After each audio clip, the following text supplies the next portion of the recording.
Tuhan, rekan-rekan imam konselebran, para suster, para frater, umat beriman sekalian yang kami kasihi, secara khusus kami sapa dengan bangga Bapak Ibu yang akan dilantik menjadi DPP dan DKP Paroki Wayalengka ini, juga anak-anak kami yang terkasih yang hari ini akan menerima sakramen Krisma.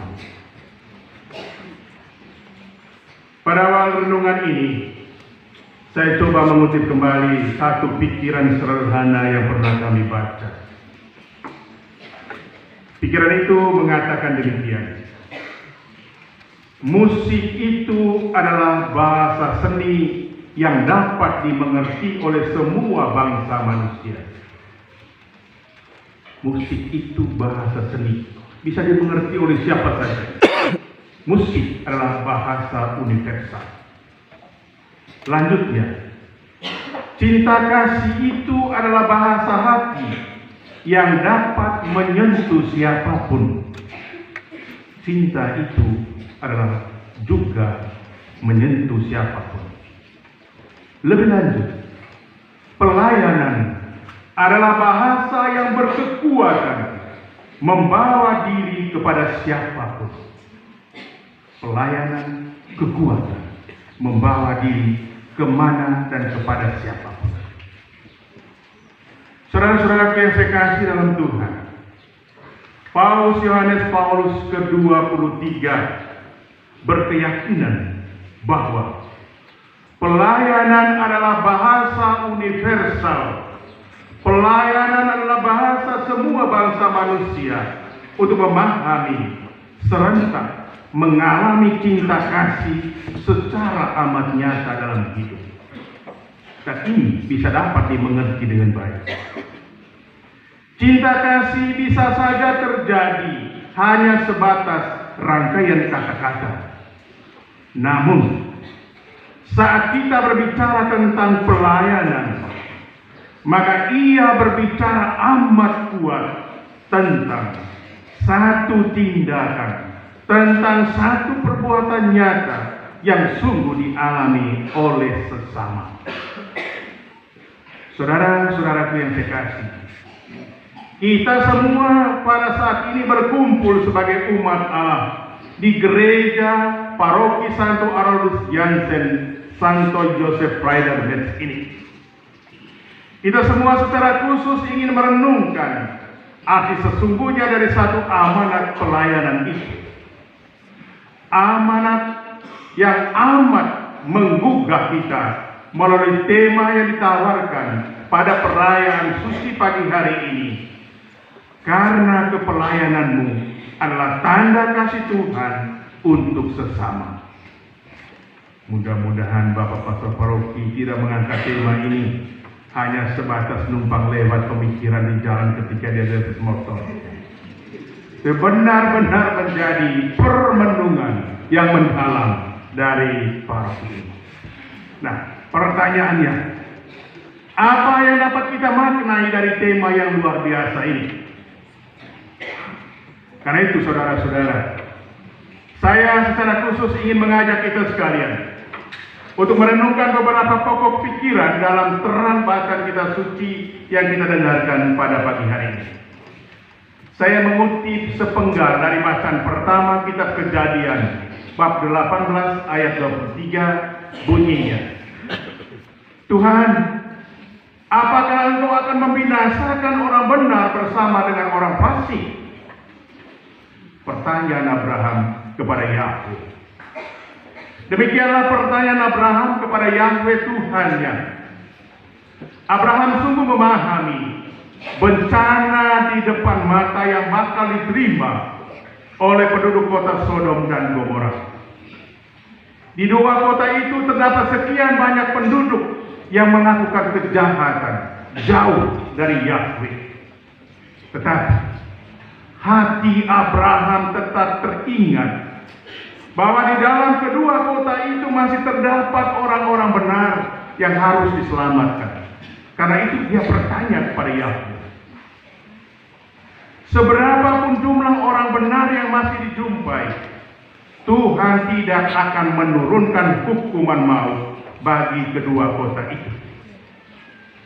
Yang dapat kita renungkan dari Abraham, dari percakapannya dengan Yahweh itu adalah bagaimana perjuangan Abraham demi kehidupan dan atas nama kebaikan. Karena itu saudara, tak pernah boleh terjadi bahwa karena ada kelompok yang tak pantas hidupnya, maka orang-orang benar pun mesti dikorbankan. Apakah yang dapat kita pelajari dari tindakan Abraham ini? Bahwa panggilan untuk melayani bagi bapak-bapak yang sebentar lagi akan dilantik adalah panggilan untuk berpihak pada kehidupan. Panggilan bukan berpihak pada kematian dan kebinasaan. Ingat, kita tidak sekedar melayani dan terus melayani sebagai tindakan otomatis, Bapak Lukas. Bukan otomatis. Tetapi kita memiliki satu visi jelas, atau katakanlah satu kesadaran yang mendalam akan kehidupan yang mesti dimiliki oleh setiap orang yang kita layani. Ingat, pelayanan bukanlah ritme otomatis. Harus mempunyai visi bahwa kita melihat ada kehidupan dalam diri orang-orang yang kita layani. Kita melayani sesama sebab ada kesadaran amat dalam bahwa sesama mesti berkembang dalam hidup dan bukannya maut dan kebinasaan yang mesti dialami oleh mereka. Sebab itulah, mari kita melihat semangat, mari kita melihat kualitas kepelayanan dalam keluarga kita masing-masing, melihat kualitas kepelayanan dalam tugas dan tanggung jawab pelayanan umum dalam masyarakat yang kita emban. Mari kita sadar dan berbangga bahwa sekecil apapun pelayanan kita, yakinlah sesama pasti dibawa ke alam kebaikan dan kehidupan karena pelayanan kita. Saudara-saudaraku sekalian, sebentar lagi para anggota DPP dan DKP paroki kita yang tercinta ini segera akan dikukuhkan. Momentum ini mesti diterima sebagai satu maklumat pelayanan penuh harapan bagi umat paroki yang kita cintai. Demikian pun sekelompok saudara-saudari dan anak-anak kita yang akan segera menerima sakramen kehadiran Roh Kudus, sakramen Krisma. Kiranya Roh Kudus menjiwai semua mereka, agar sebagaimana Abraham berpihak dan bertindak demi kehidupan, saudara-saudari kita ini merasa terpanggil dan terutus untuk melayani, terutama melayani kehidupan. Maka layanilah dengan penuh setia, layanilah dengan penuh tanggung jawab, dan tak pernah merasa kalah akibat keputusasaan yang melanda kehidupan. Poin yang kedua, saya kutip penggalan dari bacaan kedua dari surat Rasul Paulus kepada jemaat di Kolose bab 2 ayat 13 bunyi. Tetapi kini Allah menghidupkan kamu bersama Kristus sesudah Ia mengampuni segala pelanggaran kita. Kata-kata Rasul Paulus kepada jemaat di Kolose hendak mengingatkan betapa kuasa Allah itu sungguh membebaskan. Hanya kuasa Allah yang membebaskan. Dan kuasa Allah yang sungguh membebaskan itu adalah pengampunan. Kuasa yang membebaskan itu nyata dalam pengampunan. Jemaat Kolose bukan lagi hamba-hamba dari alam hidup yang lama. Alam hidup lama itu adalah yang disebut sebagai alam kematian dan alam tanpa harapan. Tetapi tindakan Tuhan itu sungguh agung untuk membawa jemaat kepada alam kehidupan. Terdapat satu ciri khas kekuatan pewartaan Rasul Paulus bahwa Tuhan yang diwartakan itu adalah Tuhan yang selalu mengampuni. Itulah Tuhan yang berbelas kasih. Apa kau nenek itu? Kita selalu yakin. Apapun yang kita lakukan, tetapi Dia selalu mengajak, mengambil jalan pulang kembali kepadanya. Dia selalu Allah yang mengampuni, Allah yang berbelas kasih. Kita melayani sebab kita sungguh percaya dan menyerahkan diri kepada Allah yang berbelas kasih itu. Dalam berbagai macam kelemahan yang ada pada diri kita sekalian, serahkan kepada Tuhan. Datanglah kepadanya. Dialah Allah Maha Pengampun. Dialah Allah yang berbelas kasih kepada kita. Serahlah diri kepada Allah yang berbelas kasih. Pertama-tama kita pasti memiliki pengalaman pribadi dengan Tuhan yang sungguh menyapa, yang mengampuni, lalu menerima kita kembali sebagai putra dan putri. Kalau kita tidak pernah menyadari ini, kita tidak merasakan pengalaman akan pengampunan Tuhan, kita tidak pernah merasakan akan Allah yang begitu berbelas kasih dalam diri kita, kita tidak mungkin akan memahaminya. Butuh pengalaman akan Allah yang mengampuni, pengalaman akan Allah yang berbelas kasih dalam hidup kita. Maka saudara-saudaraku terkasih, layani satu sama lain dengan penuh harapan. Ampunilah satu sama lain dengan pengampunan Tuhan. Berilah belas kasihan kepada orang-orang yang kita layani dengan wajah belas kasihan Tuhan. Tak pernah boleh kita memandang sesama dalam alam sungguh tanpa harapan. Tak pernah boleh terus mengeluh bahwa keluarga kita, hidup tetangga kita, wilayah dan KBG kita tak mempunyai harapan dalam hidup. Ingat, selalu ada harapan. Harapan akan Allah yang akan membangkitkan kembali kita semua yang jatuh karena dosa-dosa kita.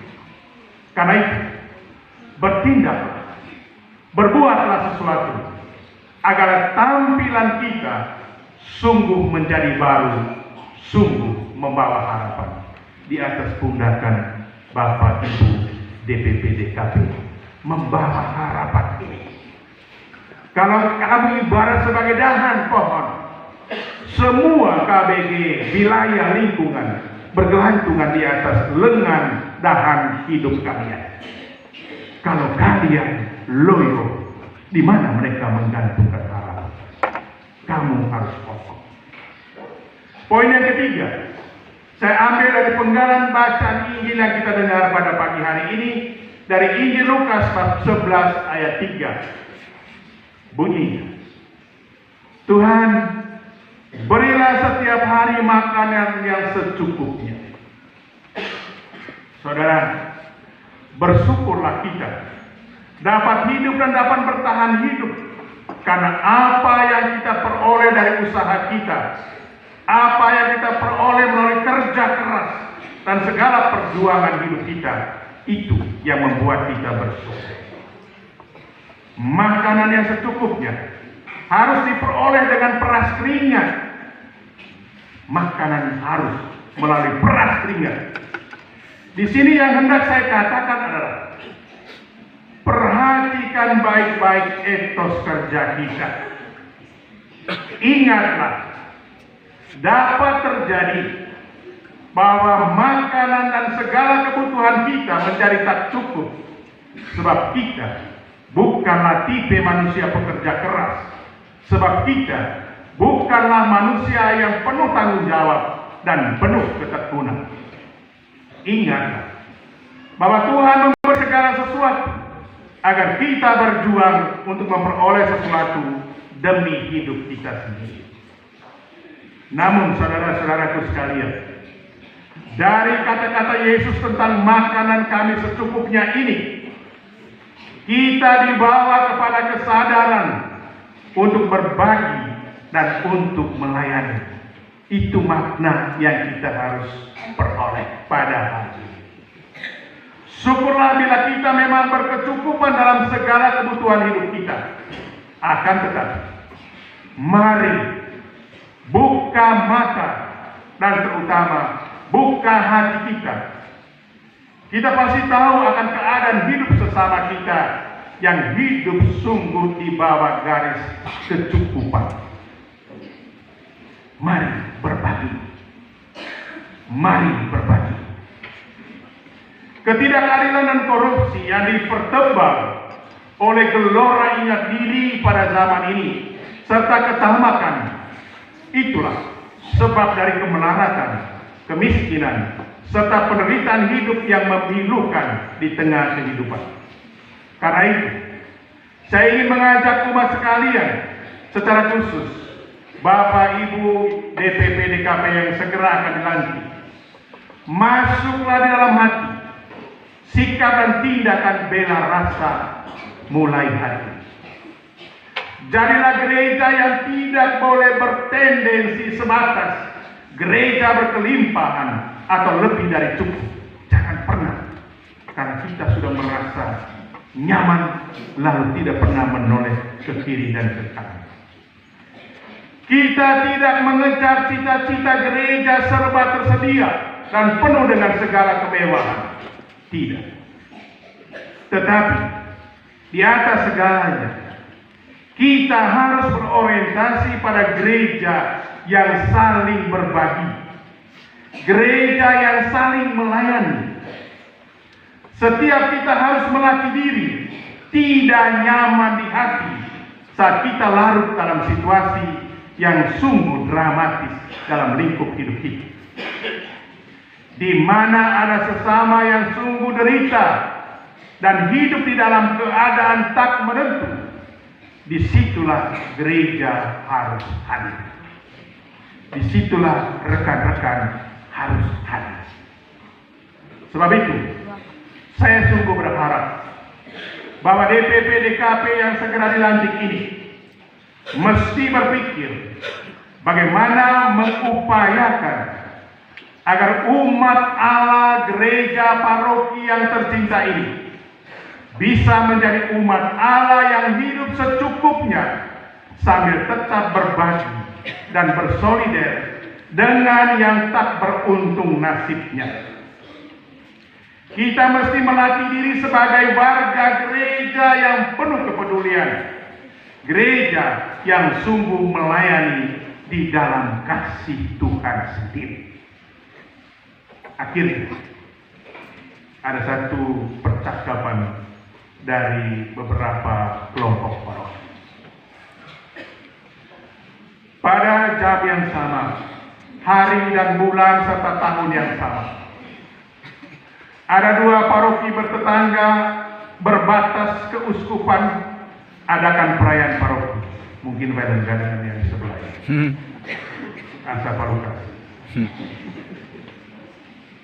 Ada saling mengundang dari kedua paroki berbatasan keuskupan ini. Syukurlah, karena bertetangga baik, ada utusan dari masing-masing paroki untuk hadir sebagai tamu dalam undangan.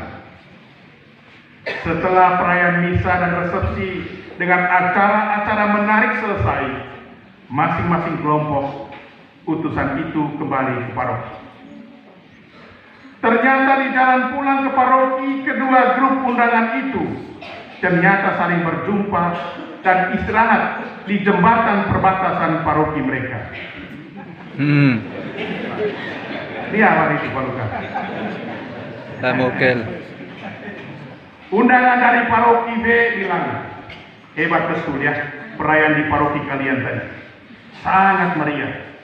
Pastor paroki kalian tidak lupa ucapkan rasa terima kasih atas kehadiran kami. Yang malah memuji-muji kemajuan paroki kami yang dinilai berhasil, dinilai berkembang, serta partisipasi umat luar biasa dalam bidang kehidupan gereja. Tetapi kami harus bilang begini, bahwa semua itu tidak benar. Apa disampaikan oleh Romo tidak benar. Situasi paroki kami tidak seperti pastor paroki kalian katakan tadi, bahwa semuanya bagus. Undangan dari paroki A juga dengan nada yang sama bilang, iya ya, upacara di gereja paroki kalian tadi juga luar biasa. Pastor paroki kalian ucapkan limpah terima kasih atas kehadiran kami. Di hadapan umat, pastor paroki kalian memuji-muji paroki kami sebagai paroki yang maju dan berkembang. Tetapi kami yakin pastor kalian pasti keliru. Situasi paroki kami tidak seperti yang dia katakan. Berarti pastor paroki hanya mengalun-alun. Saudara-saudara yang saya kasih dalam Tuhan, kita bisa melihat dalam diri sendiri ada begitu banyak hal yang kadang-kadang membuat kita pesimis dan juga serba kurang rasanya. Akan tetapi jangan lupa, ada sorot mata yang lain bisa lihat bahwa di tengah diri kita ada sesuatu yang luar biasa, yang berkembang, apalagi dalam ini. Sebab itu, tetaplah bersemangat. Juga dapat terjadi bahwa apa yang kita yakini sudah telah oke di dalam diri kita, tetapi jangan lupa, ada pandangan lain yang bilang kita belum oke. Atau sebaliknya, kita merasa tidak oke malah gagal, tetapi ada suara lain yang justru melihat ada nada-nada kehidupan di dalam paroki kita yang tercinta. Sebab itulah saudara-saudara, kepada Romo Pastor Paroki, kepada rekan-rekan DPP DKP yang akan dilantik, juga termasuk saudara-saudari yang saat lagi akan dikukuhkan menerima sakramen Krisma, mari kita saling meneguhkan agar paroki yang kita cinta ini, paroki Santo Arnoldus Jansen, Santo Yosef Rainer ini, sungguh-sungguh masuk dalam semangat bersekutu, berpartisipasi, dan siap untuk diutus ke seantero paroki ini. Tuhan memberkati kita sekalian. Amin.